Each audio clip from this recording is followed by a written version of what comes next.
ఎడారిలో సెలయేర్లు మే 19.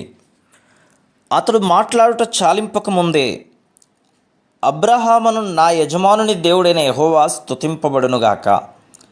ఆయన నా యజమానునికి తన కృపను తన సత్యమును చూపుట మానలేదు అనెను. ఆదికాండము 24వ అధ్యాయము 15-27 వచనములు. యథార్థమైన ప్రతి ప్రార్థనకి ఆ ప్రార్థన ముగియకముందే జవాబు దొరుకుతుంది. మనం మాట్లాడుట చాలించకముందే మనవి అంగీకరించబడుతుంది. ఎందుకంటే దేవుడు ఎప్పుడో మాట ఇచ్చాడు. క్రీస్తు నామం పేరట, అంటే క్రీస్తుతో ఏకమై ఆయన చిత్త ప్రకారం విశ్వాసముతో మనం అడిగినవన్నీ అనుగ్రహింపబడతాయని. దేవుని మాట నిరర్ధకం కానేరదు.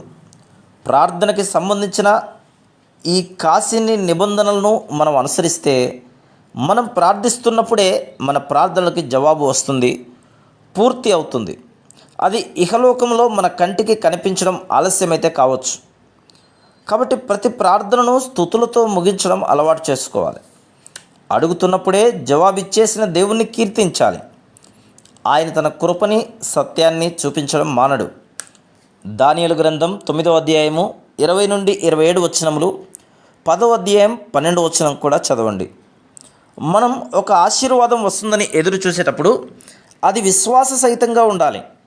ఆ ఆశీర్వాదం మనకి దక్కిందన్నట్టే మన పనులు, ప్రార్థనలు ఉండాలి. మనం అడిగిన దానిని దేవుడు ఇచ్చేశాడు అన్నట్టు ఆయనతో వ్యవహరించాలి.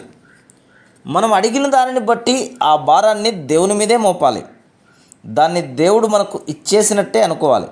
ఇదే మనకి ఉండవలసిన నమ్మకం. ఒక కన్యక పెళ్ళైనప్పుడు ఆమె దృక్పథం అంతా ఒక్కసారిగా మారిపోతుంది. ఆ వాస్తవానికి తగినట్టుగా ఆమె ప్రవర్తన అంతా ఉంటుంది.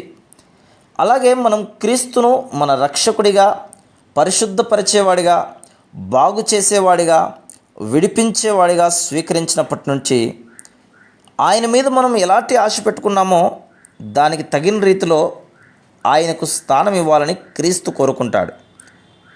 ఆయనే మనకి సర్వస్వం అనేది గుర్తించి ఆయన మన పట్ల ఏ విధంగా ఉండాలని ఎదురు చూస్తున్నామో అలా ఉంటున్నాడు అని నమ్మాలి.